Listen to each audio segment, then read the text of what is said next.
जय राम जी की।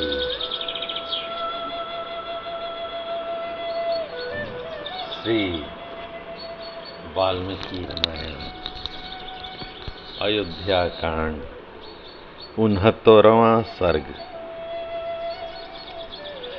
भरत की चिंता, मित्रों द्वारा उन्हें प्रसन्न करने का प्रयास तथा पूछने पर भरत का मित्रों के समक्ष अपने देखे हुए भयंकर दुःस्वप्न का वर्णन करना।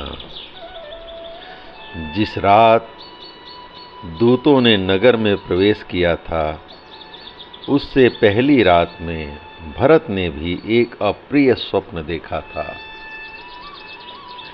रात बीतकर प्रायः सवेरा हो चला था, तभी उस अप्रिय स्वप्न को देखकर राजाधिराज दशरथ के पुत्र भरत मन ही मन बहुत संतप्त हो गए। उन्हें चिंतित जान उनके अनेक प्रियवादी मित्रों ने उनका मानसिक क्लेश दूर करने की इच्छा से एक गोष्ठी की और उसमें अनेक प्रकार की बातें करने लगे। कुछ लोग वीणा आदि बजाने लगे, दूसरे लोग उनके खेत की शांति के लिए नृत्य कराने लगे। अन्य मित्रों ने नाना प्रकार के नाटकों का आयोजन किया, जिनमें हास्य रस की प्रधानता थी। किंतु रघुकुल भूषण महात्मा भरत उन प्रियवादी मित्रों की गोष्ठी में हास्य विनोद करने पर भी प्रसन्न नहीं हुए। तब सुहृदों ने घिर कर बैठे हुए एक प्रिय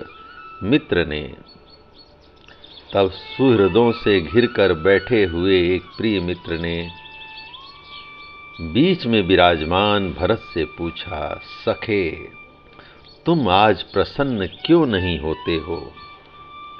इस प्रकार पूछते हुए सुहृद को भरत ने उत्तर दिया, मित्र, जिस कारण से मेरे मन में यह दैन्य आया है वह बताता हूँ, सुनो। मैंने आज स्वप्न में अपने पिताजी को देखा है। उनका मुख मलिन था, बाल खुले हुए थे और वे पर्वत की चोटी से एक ऐसे गंदे गड्ढे में गिरे हुए थे जिसमें गोबर भरा हुआ था। मैंने उस गोबर के कुंड में उन्हें तैरते देखा था। वे अंजलि में तेल लेकर पी रहे थे और बारंबार हंसते हुए से प्रतीत होते थे। फिर उन्होंने तिल और भात खाया। उसके बाद उनके सारे शरीर में तेल लगाया गया और फिर वे सिर नीचे किए तेल में ही गोते लगाने लगे।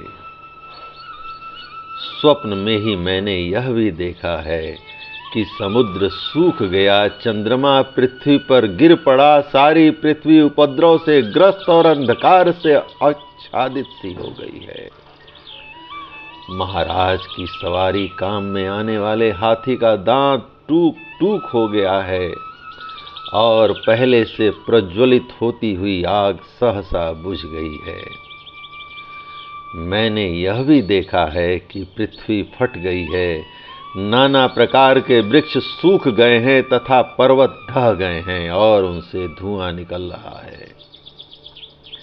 काले लोहे की चौकी पर महाराज दशरथ बैठे हैं। उन्होंने काला ही वस्त्र पहन रखा है और काले एवं पिंगल वर्ण की स्त्रियां उनके ऊपर प्रहार करती हैं। धर्मात्मा राजा दशरथ लाल रंग के फूलों की माला पहने और लाल चंदन लगाए गधे जूते हुए रथ पर बैठकर बड़ी तेजी के साथ दक्षिण दिशा की ओर गए हैं। लाल वस्त्र धारण करने वाली एक स्त्री, जो विकराल मुख वाली राक्षसी प्रतीत होती थी, महाराज को हंसती हुई सी खींच कर लिए जा रही थी। यह दृश्य भी मेरे देखने में आया। इस प्रकार इस भयंकर रात्रि के समय मैंने यह स्वप्न देखा है। इसका फल यह होगा कि मैं श्री राम, राजा दशरथ अथवा लक्ष्मण, इनमें से किसी एक की अवश्य मृत्यु होगी। जो मनुष्य स्वप्न में गधे जुते हुए रथ से यात्रा करता दिखाई देता है, उसकी चिता का धुआं शीघ्र ही देखने में आता है। यही कारण है कि मैं दुखी हो रहा हूं और आप लोगों की बातों का आदर नहीं करता हूं। मेरा गला सूखा सा जा रहा है और मन अस्वस्थ सा हो चला है। मैं भय का कोई कारण नहीं देखता, तो भी भय को प्राप्त हो रहा हूँ। मेरा स्वर बदल गया है तथा मेरी कांति भी फीकी पड़ गई है। मैं अपने आप से घृणा सी करने लगा हूँ, परंतु इसका कारण क्या है, यह मेरी समझ में नहीं आता है। जिनके विषय में मैंने पहले कभी सोचा तक नहीं था, ऐसे अनेक प्रकार के दुस्वप्नों को देखकर तथा महाराज का दर्शन इस रूप में क्यों हुआ, जिसकी मेरे मन में कोई कल्पना नहीं थी, यह सोचकर मेरे हृदय से महान भय दूर नहीं हो रहा है।